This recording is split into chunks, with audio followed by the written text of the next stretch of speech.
Aziz Nesin degan turk yozuvchisi haqida eshitganmisiz? Aziz Nesinning shunday hikoyasi bor.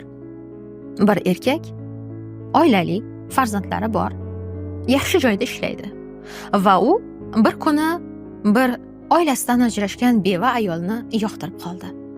Uni gulim va jonim deb atay boshladi. Ularning bu muhabbatlaridan erkakning birinchi ayoli xabar topdi va u bilan janjallashdi. Oila esa buzildi. Ajrashgan ayol o'ziga savol berdi. Mening xatoyim qayerda? Nega meni oilam buzildi? Va asta-sekinlik bilan u ham o'ziga qaray boshladi, atrofga qaray boshladi. Va u ham kimningdir guli va joniga aylandi.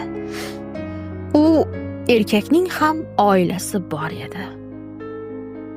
Voqea xuddi shunday